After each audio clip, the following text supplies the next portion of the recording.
Right then, this is it. This is the season finale. We're preparing for qualifying right now at the Ultimate Racing Network V8 Supercars 2015. We're here at Mount Panorama, Bathurst, for round 10. We're going to have 20 minutes of qualifying right here, and these drivers are really going to take it away with some impressive lap times, I think. I'm your host, as usual, Ryan McDowell, Siphon68. Joining me in the commentating box is Ryan Shelton. Hey guys, what's going on? Yeah, we've got 20 minutes of qualifying here at the longest track that we'll visit this season. By far the most technically demanding, also with the corners that it has here at Bathurst, and it's going to be pretty wild to see where everybody ends up. Yeah, I definitely think so. I think we're probably looking at a. Just turn me down just a bit there. Yeah, I think we're probably looking at somewhere in the 206s, and if somebody gets really, really good, we might see a 205, a very high 205. Yeah, and I think I'm pretty sure a 205 should be possible, especially with how fast these guys really are. I mean, you're taking the top guys that we have to offer. I mean, which are by far some of the quickest guys here on this game. No upgrades to these cars at all, and to kind of give you an idea, I know for me, I'm not the quickest guy, but I'm definitely not the slowest. I was lapping at around a 210, 211 with the stock cars, and these guys are just much, much faster than I could think of. Yeah, there's certainly some big talent here. I mean, we talk about the likes of LRT Breeze, GSR Roadrunner, TPR Zermatt, and maybe even Skulzy Slash after his impressive performance last week. Yeah, I wasn't here last week. I was out doing some racing of my own out there at Road Atlanta, but I did get to catch up on it, watched a little bit of it, and I saw Skulzy Slash really held his own with GSR Roadrunner, and that really impressed me. Yeah, he turned up the wick for sure that week. Now we've got a really talking about the championship while we're waiting for these guys to get in their first.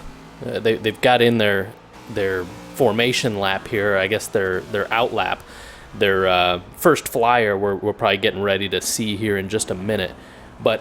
While we're waiting for that to happen, why don't we, Ryan, you want to talk us through, we want to tackle the track first, we want to tackle the championship conversation?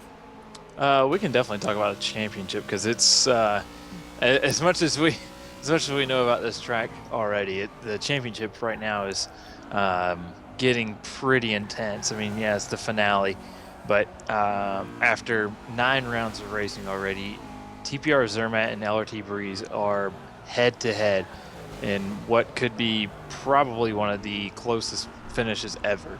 Yeah, indeed. This is super close.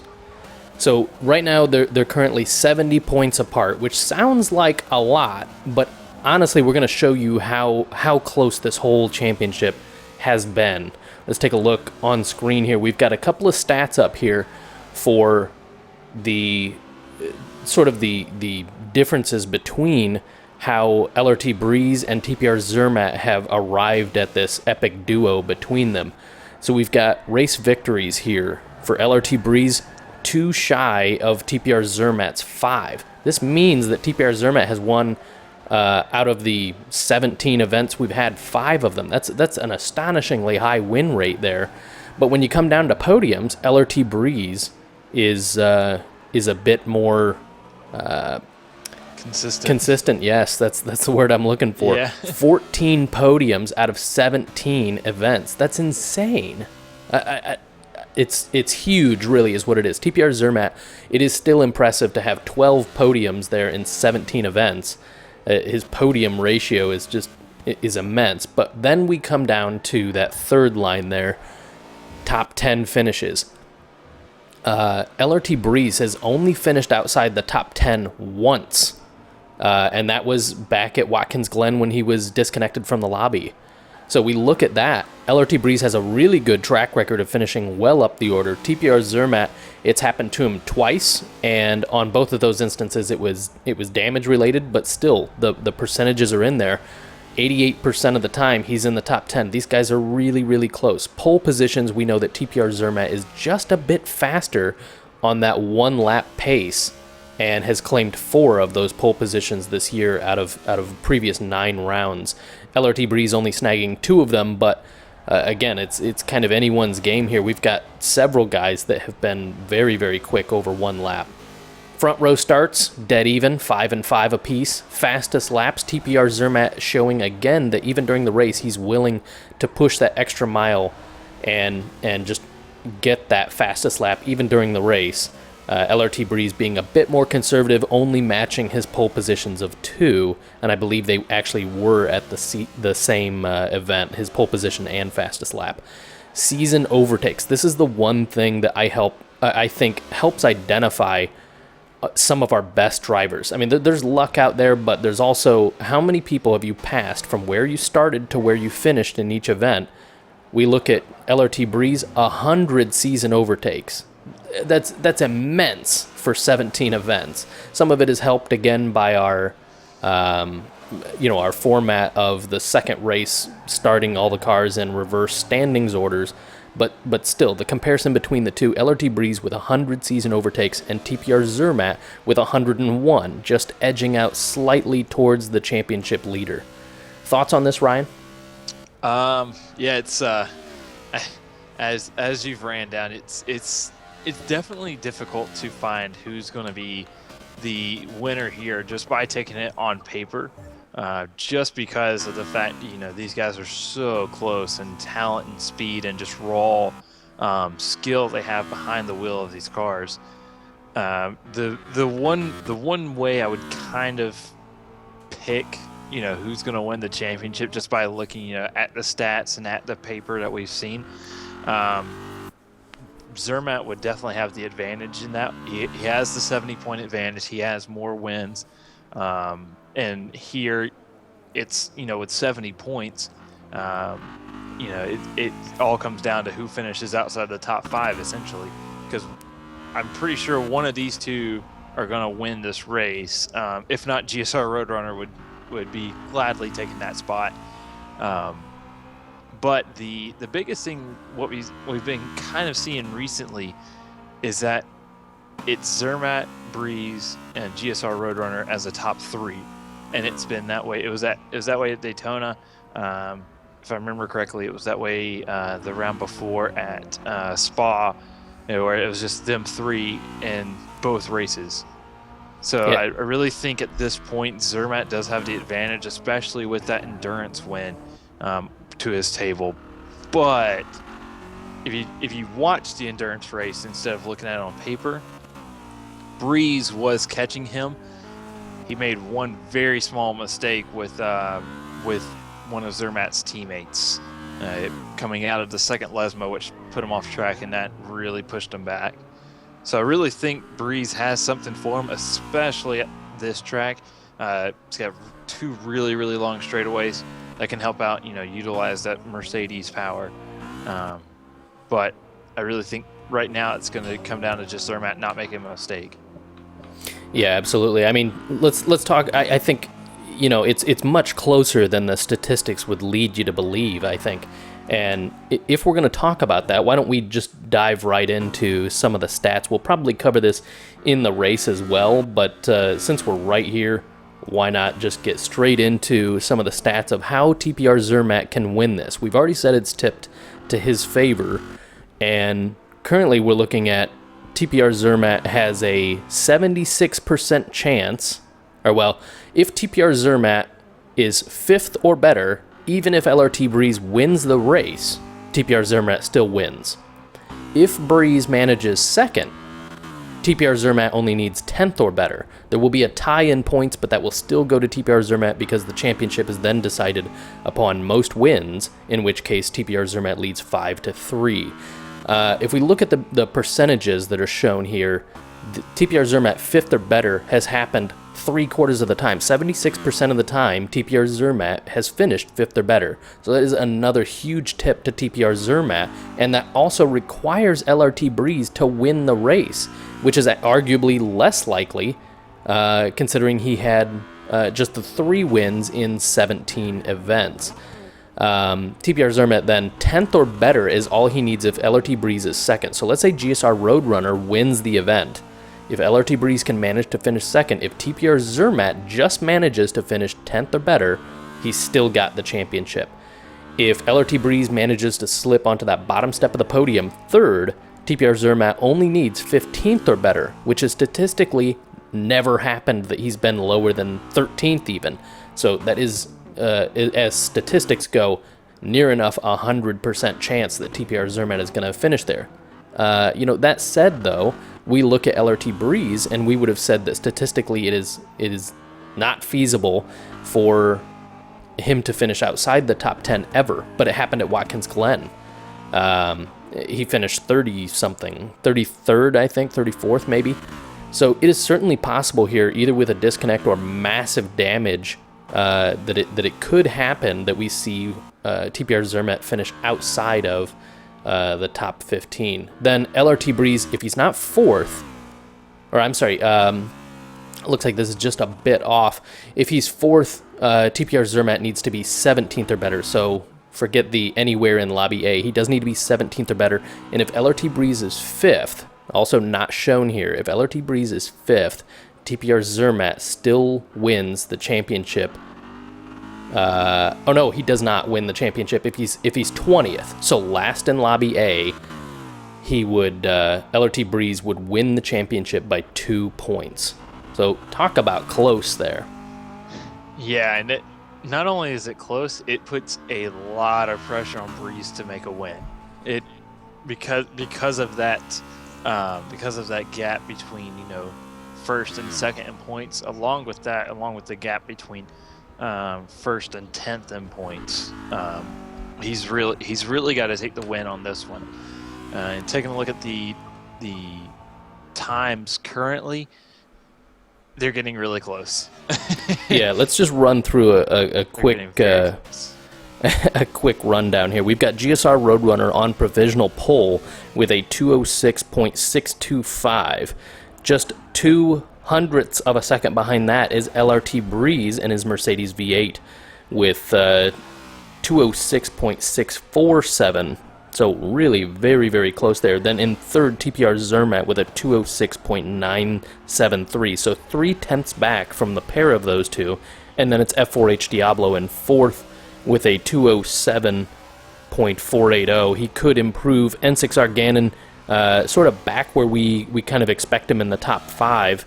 He's running a 207.857, and then it falls back a bit to Skullsy/46 in 6th. DKS Monkey qualifying a little bit better than he normally has in 7th. F4H Miko in 8th. J Parrot 46 falling down a little bit beyond where we've normally seen him in 9th.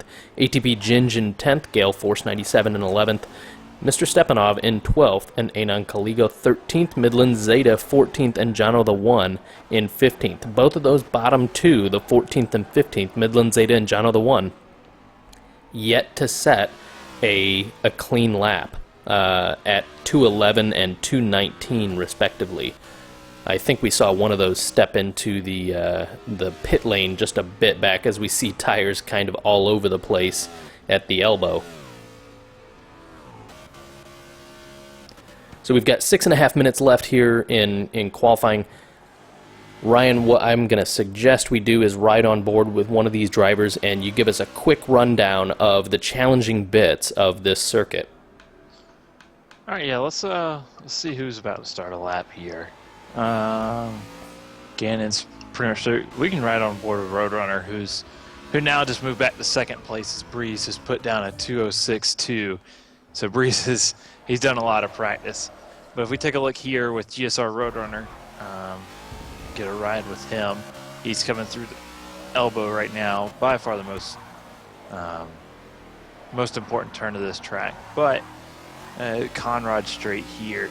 We'll start the lap here in just one moment as he's coming down the longest straight. It'll take him a little while to get down this 2-kilometer straightaway where they'll reach speeds of almost 200 miles an hour coming into the turn here, the chase. By far the hardest corner to get stopped for. And it's the hardest braking zone we'll see here in the entire series too, going from almost 200 miles an hour down to about 60 or sometimes even 50 with it, racing.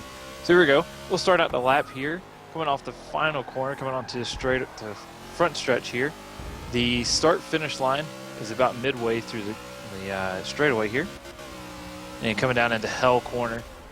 Most drivers called it Hell Corner back in the day because they knew as soon as they started that corner, it was just going to be another 4 miles of hell coming up here through Mountain Straight. Again, another 1 kilometer straightaway that will see these guys reach in speeds of about 165 miles an hour before braking here at Griffin's Bend. Second or third gear corner, depending on how you have the car geared. Very, very easy place to pass. But here comes the most difficult place to pass, turn 3 and 4 in the cutting. The slowest corner in the track, also one of the most difficult ones to get correct. Coming up through Reed Park here, very, very easy to hit one of these 2 walls and destroy your car for the rest of the race. Coming down into Great, and then up over the left-hander here, going into McPhillamy Park. Probably the funnest corner of this track. It's doing about 120 miles an hour, and that happens a lot where you drive off course there. Skyline, one of the craziest corners, a huge drop down into the Dipper, almost a story drop there of just one left-hand corner. And then through some more S's where the walls are just treacherous into Forest Elbow, the most important corner on the track, and that happens a lot too, overdriving it as it is a downhill cambered corner. Is very, very hard to get the car stopped there. Conrad Straight, the fastest part of this track. Again, 2 kilometers of full throttle, lots of drafting, and a passing opportunity that takes more balls than it takes skill. And you'll come down and by far, like I said, the hardest braking zone we'll see. You'll see a lot of brake lockups. You also see a bunch of guys run wide there at the first part of the chase. Then we end up in the final part of the corner track here, the last corner, and back onto the front stretch, and that is a lap around Bathurst, and it's a wild one. Yeah, thanks for that, Ryan. It's really good insight to see a driver even as skilled as GSR Roadrunner having issues at 2 different points on this track, scraping the wall there at the exit of the elbow, and earlier running wide at Phillamy Park. Yeah, running wide at McPhillamy Park, you'll see that throughout the entire race. The thing about that corner is that it looks really fast, and it is really fast, and so you believe you can go faster than you can. And it's kind of, that corner reminds me a lot of every single corner of Laguna Seca, where it's like one of those corners like, oh, I can go faster, and then you think you go faster, and you try to go faster, and you end up off the track. And that happens with every single turn at Laguna Seca. But it happens with that corner and specifically because it is so hard to get correct every single time. Just 2 minutes to go, so this will be our final lap for those that are crossing the line right now. Right now we've got LRT Breeze on provisional pole with a 206.190. Next nearest to him is GSR Roadrunner, who has improved slightly to a 206.500. And TPR Zermatt still holding on to third with a 206.687, so nearly 2/10 back. We see LRT Breeze has sort of pulled off, probably unable to complete another lap. We'll switch on board with Skulzy Slash, who is in 4th at the moment, running a finale livery there. Looks like a Halo 5 livery on that Nissan. So we've also got him at a 207.170, very, very close to getting into the 206s. It doesn't look like a 205 is actually going to happen here as LRT Breeze is pulled over. I'm not sure GSR Roadrunner can pull out half a second yet. Then we've got N6R Gannon in 5th, followed by F4H Diablo in 6th. DKS Monkey in 7th, F4H Miko in 8th, J Parrot 46 in 9th, ATP Ginge is holding on to 10th. Midland Zeta did finally get that one clean lap in there with a 206. I'm sorry, a 210.690. And we've got Mr. Stepanov holding on to 12th there. 13th is Gale Force 97, Jono the 1 in 14th with a clean lap, a 213.515. Anon Kaliga then rounds out in 15th with a 216.393. So it looks like we've got just 5 seconds left here in qualifying. We'll get these results tallied up. Definitely do join us at the top of the hour for the season finale race. It is going to be 41 laps of Bathurst. Thanks for watching, guys. It's going to be one hell of a race.